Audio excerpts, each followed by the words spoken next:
বিসমিল্লাহির রহমানির রহিম। আজকে একটা সেনসিটিভ, খুবই দুশ্চিন্তাগ্রস্ত একটা বিষয় নিয়ে আমরা আলাপ করব। সেটা হচ্ছে যে মানুষ আত্মহত্যার প্রবণতা মানুষের ভিতরে কেন আসে এবং কেন সে সুইসাইড অ্যাটেম্প নেয় এবং সুইসাইড অ্যাটেম্প নেওয়ার পূর্বে তার কি মানসিক অবস্থা দেখা দেয়। সুইসাইড অ্যাটেম্প নেওয়ার অনেকগুলো কারণ আমরা খুঁজে পেয়েছি। তার মধ্যে যে সমস্ত কারণ না বললে নয় সেরকম কারণ, যেমন একটা অসুস্থতা, সেটা হলো মানসিক অসুস্থতার কারণে মানুষ যখন হতাশাগ্রস্ত হয়ে পড়ে এবং মানুষ নিজেকে খুব অসহায় বোধ করে যে আমার এই পৃথিবীতে কেউ আমাকে ভালোবাসে না, আর এই পৃথিবীর প্রয়োজন আমার কাছে নেই, আমাকে এই পৃথিবীর প্রয়োজন নেই। এরকম উদ্ভট নানাবিধ কর্মকাণ্ড, নানাবিধ আপনাকে যেটা বলা হয় বিষণ্ণতা, নানাবিধ অ্যাংজাইটিক ডিসঅর্ডার কারণে মানুষ আত্মহত্যার পথে ধাবিত হয়। এছাড়া কিছু আত্মহত্যা আছে, যেমন মনে করেন আপনার অতি ঋণের জড়িত, ভুল পদক্ষেপের কারণে ব্যবসায়িক লস খাওয়া, এই লসের ভার বোঝা ইত্যাদি টানতে না পারা, অবশেষে পরিবারের সমর্থন বা আশ্বস্ত না পারা, যে পরিবারের জন্য দিনকে দিন পরিশ্রম করে টাকা পয়সা ইনকাম করে সেই পরিবারকে ভালো রাখার জন্য, যখন ওই পরিবারের থেকে ধিক্কারমূলক কথা আসে যে তোমার এতটা ঋণের বোঝা আমরা টানতে পারবো না, তুমি আমাদেরকে কি করছো, কিছুই রাখোনি, সব শেষ করে ফেলছো, এরকম নানান ধরনের মেন্টাল হেডেক তার মাথায় আসে এবং সে পরিশেষে একটা অসুস্থতার ব্যাপক ফ্রাস্ট্রেটেড হয়ে সে অসুস্থ হয়ে পড়ে এবং তাকে আত্মহত্যার দিকে ধাবিত করে। এছাড়া প্রেম গঠিত কারণ আছে, সেটা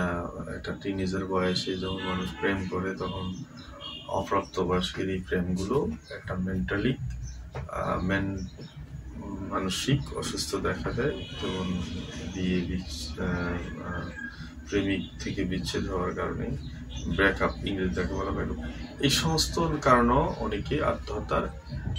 করার সিদ্ধান্ত বা অ্যাটেম্প নেয়। এগুলো আসলে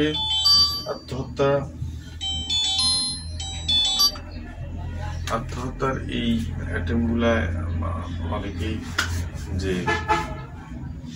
যে অবস্থায় যে হয়, সেই অবস্থা থেকে উত্তরণের জন্য আমাদের পারিবারিক সমর্থন তো লাগেই, পাশাপাশি আমরা যদি এই ধরনের রোগীদেরকে আমরা কাউন্সিলিং মাধ্যমে সুস্থ করে তোলা সম্ভব। যেমন আপনার যখন কারো ভিতরে আপনি অতিরিক্ত বিষণ্ণতা দেখবেন বা অতিরিক্ত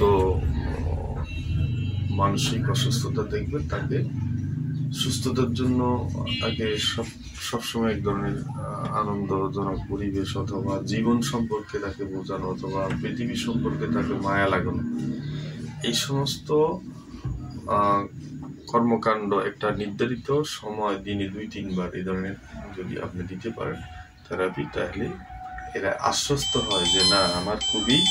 প্রয়োজন এবং আমি এই প্রয়োজনীয়তার কারণে আমি এটা করতে পারি না। এরকম আত্মহত্যা প্রবণতা লোকগুলো যদি একবার ভুলেই পেলে যে আমি আত্মহত্যা করবো অথবা আত্মহত্যার মতো অ্যাটেম্প নেয়, তারা বারবারই নিতে থাকে। সেই কারণে আমাদের প্রথমত ঋণগ্রস্ত লোকের ঋণগুলা পরিশোধের ব্যবস্থা করা এবং ঋণ গ্রহীতাকেও ঋণ যিনি দিচ্ছেন তিনিও ধৈর্য সহকারে এটা নিয়ে নেওয়া, পাশাপাশি পরিবার থেকে সাপোর্ট পাওয়া এবং পরিবারকে একটু ভালো একটা সমর্থন পাওয়া যে না, তুমি করছো আমাদের জন্য, সেগুলো আমরা করতে পারি, অসুবিধা নাই, সেটা আমরা এক সময় পরিশোধ করবো অথবা তাকে অন্য কোনোভাবে বোঝানো, এই সমস্ত পদক্ষেপগুলো যদি আমরা নিই তাহলে আমরা এই আত্মহত্যা প্রবণতা অথবা মানসিক অসুস্থ অথবা বিষণ্ণতা জনিত কারণে যে সমস্ত অ্যাটেন্ড নেয় সেইগুলো, আরেকটা আছে নেশার কারণে অনেকেই আত্মহত্যার প্রস্তুতি নেয়। তো আশা করি আপনারা এতক্ষণ আমরা যেটুক